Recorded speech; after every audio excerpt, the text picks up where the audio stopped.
ನಮ್ಮ ಹೆಸರು ಕಾವೇರಪ್ಪ ಅಂತ ಹೇಳ್ಬಿಟ್ಟು, ಆನೇಕಲ್ ತಾಲೂಕು ಗಟ್ಟೆಳ್ಳಿ, ಸರ್ವೆ ನಂಬರ್ 152. ಈ ಪೆರಿಪಲ್ ರಿಂಗ್ ರೋಡ್ ಬಂದಿದ್ದೇ ನಾವು 4 ಜನ ಗಂಡು ಮಕ್ಕಳು, 3 ಜನ ಹೆಣ್ಮಕ್ಳು ಇದರಲ್ಲಿ ಅನ್ನ ತಿಂತಾಯಿದ್ವಿ. ದಿನಕ್ಕೆ ಇಲ್ಲ ಅಂದರೆ 10,000 20,000 ರೂಪಾಯಿ ರೋಸ್ ಹೂವು ಹಾಕ್ತಾಯಿದ್ವಿ, ತರಕಾರಿ ಬೆಳೀತಾಯಿದ್ವಿ, ಹಣ್ಣು ಬೆಳೀತಾಯಿದ್ವಿ, ಭತ್ತ ಬೆಳೀತಾಯಿದ್ವಿ, ಎಲ್ಲರೂ ಜೀವನ ಮಾಡ್ತಾಯಿದ್ವಿ. ಈ ಪೆರಿಪಲ್ ರಿಂಗ್ ರೋಡ್ ಅಂತ ಹೇಳ್ಬಿಟ್ಟು ಹೆಸರಿಟ್ಟು ಆವತ್ತಿಂದ ನಮಗೆ ಒಂದು ಕೊರಗು ಬಂದಿದೆ ಅಂದರೆ ಯಾರೂ ಹೇಳೋಕ್ಕಿರೋಕ್ಕಾಗಲ್ಲ. ಆ ಟೈಮಲ್ಲಿ ಏನು ಮಾಡಿದ್ವಿ, ಇವರು ಕೊಡಲ್ಲ ದುಡ್ಡು ಅಂತ ಹೇಳ್ಬಿಟ್ಟು ತಮಿಳ್ನಾಡಿಗೆ ಹೊಡೆದ್ವಿ. ಜಮೀನು ಬಿಟ್ಬಿಟ್ಟು ಇಂಥ ಮನೆ ಬಿಟ್ಬಿಟ್ಟು ಹೋಗ್ಬಿಟ್ಟು ಅದೇ ನಂದಿಮಂಗಲ ಅಂತ ಹೇಳ್ಬಿಟ್ಟು ಅಲ್ಲಿ ಇದ್ರ ಹತ್ರ ಇದರಲ್ಲಿ ಗುಡಿಸ್ಲಲ್ಲಿ ಇಷ್ಟು ಉದ್ದ ಟಾರ್ಪಲ್ ಹಾಕಿದ್ವಿ. ಆ ಟಾರ್ಪಲಲ್ಲಿ ಮಲ್ಕೊಳೋದಕ್ಕೆ ಅಲ್ಲಿ ಒಬ್ಬ ರೈತನು ತಮ್ಮ ಕೊಟ್ಟಿದ್ದು ಅಣ್ಣ ಅನ್ನೋದನ್ನ ಅದನ್ನು ಕಿತ್ತು ಬಿಸಾಗದ. ಅಷ್ಟೊಂದು ನೋವು ಕೊಟ್ಟರು ನಮಗೆ.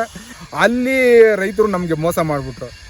ತೋತೇರಿಕೆ ಅಂತ ಹೇಳ್ಬಿಟ್ಟು ಅದನ್ನು ಬಿಟ್ಟುಬಿಟ್ಟು ಮತ್ತೆ ಈ ಜಮೀನಿಗೆ ಬಂದ್ವಿ. ಅಷ್ಟೊತ್ತಿಗೆ ಇದು ಒಂಥರ ಕಾಡು ಥರ ಆಗೋಗಿತ್ತು ಕಸ. ಆಮೇಲೆ ಮತ್ತೆ ಆಗಿದ್ದಾಗಲಿ ಅಂತ ಹೇಳ್ಬಿಟ್ಟು ಇದನ್ನು ತೋಟ ಮಾಡೋಕ್ಕೆ ನಿಂತ್ಕೊಂಡ್ವಿ. ಆಮೇಲೆ ಇದರಲ್ಲೆಲ್ಲೇ ಭತ್ತ ಬೆಳೆದಿದ್ದು ಭತ್ತದ ಹುಲ್ಲನ್ನೇ ಎತ್ಕೊಂಡೋಗ್ಬಿಟ್ಟು ಬೀಡಿಯದಲ್ಲಿ ಹಸು ಕುರಿ ಎಲ್ಲ ಎತ್ಕೊಂಡೋಗ್ಬಿಟ್ಟು ಹೋರಾಟ ಮಾಡಿದ್ವಿ 15 ದಿವಸ ಒಂದೇ ಜಾಗದಲ್ಲಿ. ಇದೇ ಚಳಿಗಾಲದಲ್ಲಿ ಡಿಸೆಂಬರ್ ಟೈಮಲ್ಲಿ ನೆನೆ ಮಾಡಿದ್ದು. ನಮಗೂ ದುಃಖ ಹೇಳೋಕ್ಕೆ ತೀರೋದು. ಅಷ್ಟು ಒಂದು ಬೋರ್ ಹಾಕಂಗಿಲ್ಲ, ಒಂದು ಮನೆ ಕಟ್ಟಂಗಿಲ್ಲ. ನಮ್ಮ ತಂದೆ ಎಲ್ಲಾನು ಹೋಗಿ ಬಂದರೆ ಹೋರಾಟಕ್ಕೆ ಏನಪ್ಪ ಆಯಿತು ನಾನಿರೋ ಹೊತ್ತಿಗೆ ನಿಮ್ಗೆ ಹಂಚ್ಕೊಟ್ಬಿಡೋಣ, ಏನೋ ಒಂದು ಮಾಡೋಣ, ಒಂದು ದಾರಿ ತೋರೋಣ ಅಂತೇಳಿ ಇದು ಮಾಡಿದ್ರು. ಆದರೆ ಕೇಳಿನೇ ನಮ್ಮ ತಂದೆ ಕೊರಗಲ್ಲೇ ಸತ್ತೋಗ್ಬಿಟ್ರು. ನಮ್ಮ ತಾಯಿ ಏನಪ್ಪ ಹಿಂಗೆ ಆಗೋಯ್ತಲ್ಲ ಅಂದೇಳಿ ನಮ್ಮ ತಾಯಿನೂ ಕೊರಗಿ ಲಾಸ್ಟ್ಗೆ ನಮ್ಮ ತಾಯಿನೂ ತೀರ್ಕೊಂಡ್ಬಿಟ್ರು.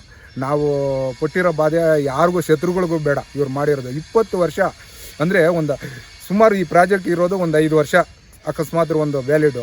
ಅದು ಬಿಟ್ಟು ಇವತ್ತು 20 ವರ್ಷದಿಂದ ಸುಮ್ಮನೆ ಅದನ್ನು ಎಳ್ಕೊಂಡು ಹೋಗ್ತಾ ಇದ್ದಾರೆ. ನಾವು ನಮ್ಮ ಮಕ್ಕಳನ್ನ ಒಂದು ವಿದ್ಯಾಭ್ಯಾಸ ಕೊಡಿಸೋದಕ್ಕೆ ಸಾಧ್ಯವಾಗ್ತಾಯಿಲ್ಲ. ಇಲ್ಲ ಮಕ್ಕಳು ಮದುವೆಗೆ ಬಂದಿದ್ದಾರೆ, ಮದುವೆ ಮಾಡೋದಕ್ಕೆ ಚಾನ್ಸ್ ಇಲ್ಲ. ಯಾಕಂದರೆ ಇವ್ರದ್ದು ರಸ್ತೆಗೆ ಹೋಗುತ್ತೆ, ಯಾವುದು ಇವ್ರ ಹತ್ರ ದುಡ್ಡಿಲ್ಲ. ಅದೇ ಪಕ್ಕದಲ್ಲಿ ಒಂದು ಗುಂಟೆ ಜಮೀನು ಕೊಟ್ಟರೆ ಇವತ್ತು 20 ಲಕ್ಷ ರೂಪಾಯಿ ಕೊಡ್ತಾ ಇದ್ದಾರೆ. ನಮ್ಮೂರಲ್ಲಿ ಕಳ್ಳನ ಕೈ ಕೊಟ್ಟರೆ 20 ಲಕ್ಷ ಕೊಡ್ತಾ ಇದ್ದಾರೆ. 18 ಕೋಟಿ ಆಗಿದೆ ನಮ್ಮೂರಲ್ಲಿ. ಇವತ್ತು ಯಾವ ಥರ ನಮಗೆ ಬೆನಿಫಿಟ್ ಕೊಡ್ತಾರೆ ಅನ್ನೋದು ನಮ್ಗೆ ಗೊತ್ತಿಲ್ಲ. ನಾವು ಇಷ್ಟು ಜನ ಊಟ ಮಾಡ್ತಾಯಿದ್ವಿ, ಇಷ್ಟು ಜನ ಬದುಕ್ತಾ ಇದ್ವಿ. ನಾವು 1 ಎಕರೆ 15 ಗುಂಟೆನೇ ಅಷ್ಟೇ ಇರೋದು. ನಾವು 4 ಜನ ಗಂಡು ಮಕ್ಕಳು, 3 ಜನ ಹೆಣ್ಮಕ್ಳು ಇರೋದು. ಏನೂ ಮಾಡ್ಕೊಳಕ್ಕಾಗಲ್ಲ. ಆದ್ರೂ ನಾವು ಚಿನ್ನ ಬೆಳೀತಾ ಇದ್ವಿ. ಇದರಲ್ಲಿ ಸಪೋಟ ಇದೆ, ತೆಂಗಿದೆ, ಈ ಕಡೆ ಮಾವು ಇದೆ, ಪಪ್ಪಾಯಿ ಇದೆ, ಎಲ್ಲ ಬೆಳೀತಾ ಇದ್ವಿ. ಭತ್ತ ಬೆಳೀತಾ ಇದ್ವಿ. ಡೈಲಿ ಇಲ್ಲಾಂದರೆ 10,000 20,000 ರೂಪಾಯಿ ದುಡ್ಕೊಂಡು ಇವತ್ತು ಜೀವನ ಮಾಡ್ತಾಯಿದ್ವಿ. ಹಸುಗಳು 7-8 ಹಸುಗಳು ಇದು, ಅದನ್ನು ಜೀವನ ಮಾಡ್ತೇವೆ. ಅದನ್ನು ಜೀವನ ಕಿತ್ಕೊಳ್ತಾ ಇದ್ದಾರೆ. ಅಷ್ಟು ಬೇಜಾರಾಗ್ತದೆ. ಇದರಿಂದ ಏನೇ ಆಗಲಿ ನಮ್ಮ ಜಮೀನಿಗೆ ಒಂದು ಪರ್ಯಾಯ ವ್ಯವಸ್ಥೆ ಕೊಡಿಲ್ಲ ಅಂದರೆ ಸಾಯೋದಕ್ಕೂ ಸಿದ್ಧ ನಾವು. ಅಂದರೆ ಈ ಭಗವಂತ ಅಯ್ಯಪ್ಪನ ಮಾಲೆ ಹಾಕ್ಕೊಂಡಿದ್ವಿ ನಾವು, ಅದೆಲ್ಲ ಮಾತಾಡಬಾರ್ದು. ಅದನ್ನು ಅಷ್ಟು ದುಃಖ ಕೊಟ್ಟಿದ್ದಾರೆ ನಮಗೆ ಇದು ಮಾಡಿಕೊಂಡು.